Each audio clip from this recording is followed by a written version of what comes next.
안녕하세요, 여러분. 오늘은 최신 뉴스를 요약하여 전달해 드리겠습니다. 각 주제별로 상세 내용을 그대로 전달해 드리니 편안하게 들어주시기 바랍니다. 첫 번째 주제입니다. 글로벌 자동차 산업이 중국의 전기차 시글로 인해 새로운 경쟁에 직면하고 있습니다. 중국의 자동차 제조업체 BYD가 만든 저렴한 전기차 시글이 미국의 자동차 제조업체와 정치인들에게 위협이 되고 있습니다. 시글은 중국에서 약 12,000달러에 판매되며 미국에서 생산된 비싼 전기차들과 견줄 만한 품질을 가지고 있습니다. 미국 내 중국 차량에 부과된 높은 관세로 인해 시글의 미국 진출은 현재 어려운 상황입니다. 그러나 중국의 저가 전기차들이 글로벌 자동차 산업에 큰 변화를 가져올 수 있다는 전망이 있습니다.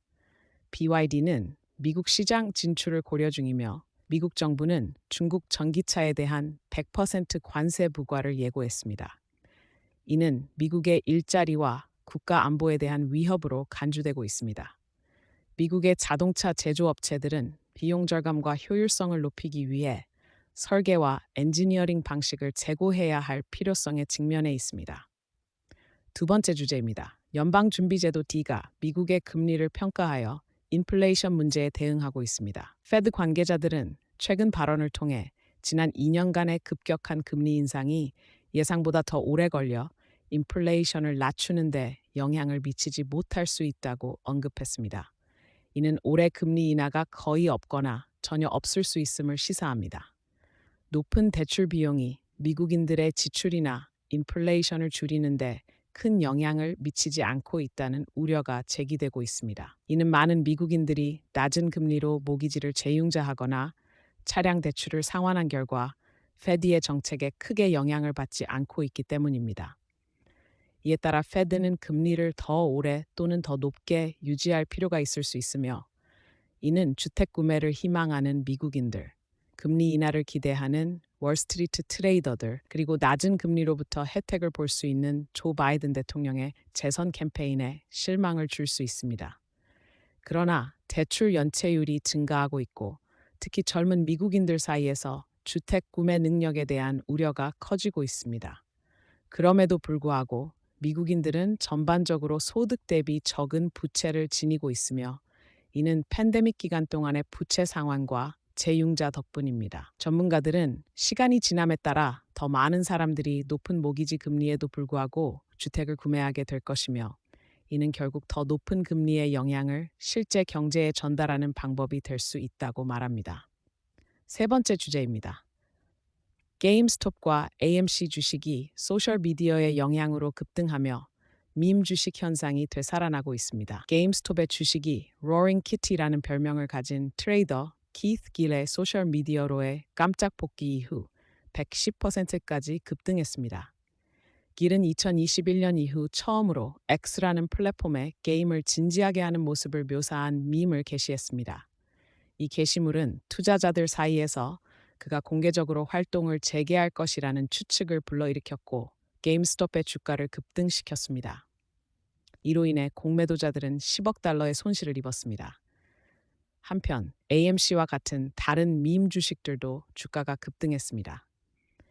게임스톱은 최근 몇 년간 매출 감소로 어려움을 겪고 있으며 최근 실적 보고에선 비용 절감을 위한 일자리 감축과 전년 대비 감소한 분기 매출을 보고했습니다.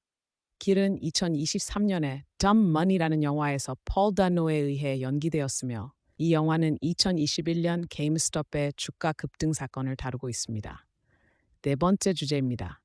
스퀘어스페이스가 페미라에 의해 69억 달러의 사적인 인수됩니다. 웹사이트 구축 플랫폼인 스퀘어스페이스는 사모펀드인 페미라에 의해 69억 달러의 전액 현금 거래로 사적으로 인수됩니다.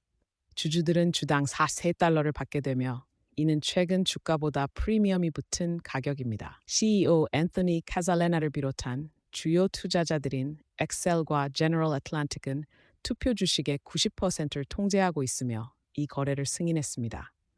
회사는 2021년에 상장되었지만 공개 시장에서 어려움을 겪었습니다. 이 거래는 4분기에 마무리될 예정이며 퍼미라는 에리스, 블랙스톤, 블루 어울의 도움으로 이를 자금 조달할 것입니다. 이러한 움직임은 공개 시장에서 도전을 겪은 후 사적으로 전환되는 작은 기술 회사들의 추세의 일부입니다. 다섯 번째 주제입니다. 노동운동이 메릴랜드의 애플 스토어 직원 파업과 라스베이거스 호텔 조합 근로자들로 인해 탄력을 받고 있습니다.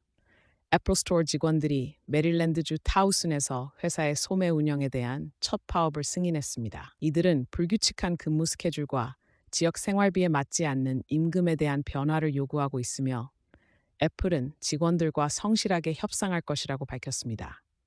한편 라스베이거스의 버진 호텔에서는 Culinary Union Local 2B6 소속의 700명 이상의 근로자들이 임금과 혜택에 대한 5년 계약을 요구하며 48시간 파업을 마쳤습니다.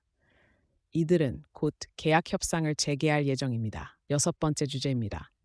마이크로소프트가 프랑스에 43억 달러를 투자하겠다고 약속하며 강한 비즈니스 신뢰를 나타냈습니다. 마이크로소프트가 프랑스의 인공지능 분야를 강화하기 위해 40억 유로를 투자하겠다고 발표했습니다. 이는 프랑스에 대한 그들의 가장 큰 투자 약속으로 클라우드 및 AI 인프라 확장, 최첨단 GPU 25천 개 공급, 100만 명의 프랑스인을 대상으로 한 AI 기술 교육 프로그램이 포함됩니다. 이 발표는 에마뉘엘 마크롱 대통령의 비즈니스 친화적 행사인 Choose France 정상회의에서 이루어졌으며 프랑스의 기술 및 혁신 분야에서 세계적인 리더로서의 위치를 강화하기 위한 노력의 일환입니다. 일곱 번째 주제입니다. 인공지능 기술의 발전으로 한 여성이 합성 목소리로 전화를 통해 의사소통할 수 있게 되었습니다. 알렉시스 렉시보그는 뇌종양 수술로 인해 자신의 목소리를 잃었지만 오픈AI의 새로운 보이스 엔진을 사용하여 인공지능으로 복제된 목소리를 얻었습니다. 이 기술은 그녀가 전화 앱을 통해 타이핑한 내용을 그녀의 10대 목소리와 유사하게 발음하도록 훈련되었습니다. 이 기술은 의료적으로 유용한 용도로 사용되고 있으며 그녀는 이제 이 앱을 하루에 약 40번 사용하며 이를 통해 다시 자신감을 얻고 있습니다. 그러나 AI 목소리 복제 기술은 사기, 선거방해, 사후 동의 없는 목소리 사용 등의 위험성도 내포하고 있어 오픈AI는 이 기술의 사용을 신중하게 확장하고 있습니다.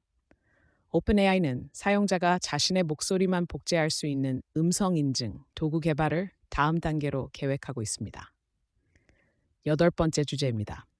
중국의 금융시장 혁신으로 초장기 특수국채 발행과 고수준의 금융 개방이 이루어지고 있습니다. 중국은 주요 국가 전략을 실행하고 주요 분야의 안보 역량을 강화하기 위해 5월부터 11월 중순까지 20년, 30년, 50년 만기의 초장기 특수국채를 발행할 예정입니다. 2024년엔 1조 위안 규모의 국채 발행을 시작으로 향후 몇 년간 계속 발행할 계획입니다. 이 국채는 과학기술 혁신, 도농통합 발전, 지역발전 조정, 식량 및 에너지 안보, 고품질 인구 성장 등 다양한 분야를 지원하는 데 사용될 것입니다. 한편 중국의 국가 금융 규제 기관은 외국 금융기관의 발전을 촉진하고 외국 은행과 보험사에 대한 규제를 개선하기 위해 더 많은 개방 조치를 도입할 계획입니다. 중국은 시장 지향적이고 법에 기반한 방식으로 외국 기관과 장기 투자자들이 사업을 시작하고 확장할 수 있도록 환영하며 금융 개방과 안보를 조정하는 원칙을 고수할 것입니다. 전문가들은 외국 금융기관이 제공하는 금융상품과 서비스가 증가하고 금융 자원 배분의 효율성과 능력이 향상되어 실물 경제에 더 잘 봉사할 것으로 예상합니다. 중국 정부는 외국 투자를 유치하고 경제 발전의 핵심 분야로 유도하기 위해 외국 투자에 대한